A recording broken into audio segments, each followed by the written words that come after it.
حزقیل دوسرا باب۔ اور اس نے مجھ سے کہا، اے آدم زاد، اپنے پاؤں پر کھڑا ہو کہ میں تجھ سے باتیں کروں۔ جب اس نے مجھ سے یوں کہا تو روح مجھ میں داخل ہوئی اور مجھے پاؤں پر کھڑا کیا۔ تب میں نے اس کی سنی جو مجھ سے باتیں کرتا تھا۔ چنانچہ اس نے مجھ سے کہا، اے آدم زاد، میں تجھے بنی اسرائیل کے پاس، یعنی اس باغی قوم کے پاس جس نے مجھ سے عداوت کی ہے، بھیجتا ہوں۔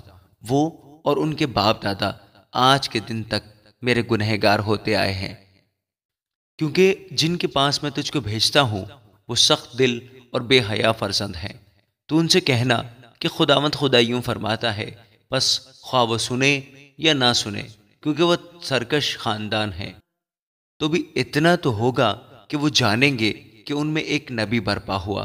اور تو اے آدم زاد ان سے ہراساں نہ ہو اور ان کی باتوں سے نہ ڈر۔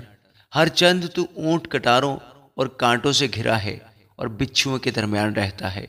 ان کی باتوں سے ترسا نہ ہو اور ان کے چہروں سے نہ گھبرا، اگرچہ وہ باغی خاندان ہیں۔ بس تو میری باتیں ان سے کہنا، خواہ وہ سنے خواہ نہ سنے، کیونکہ وہ نہایت باغی ہیں۔ لیکن اے آدم زاد، تو میرا کلام سن، تو اس سرکش خاندان کی مانند سرکشی نہ کر، اپنا منہ کھول اور جو کچھ میں تجھے دیتا ہوں کھا لے۔ اور میں نے نگاہ کی تو کیا دیکھتا ہوں کہ ایک ہاتھ میری طرف بڑھایا ہوا ہے اور اس میں کتاب کا تمار ہے، اور اس نے اسے کھول کر میرے سامنے رکھ دیا۔ اس میں اندر باہر لکھا ہوا تھا، اور اس میں نوحہ اور ماتم اور آہ و نالہ محکوم تھا۔ آمین۔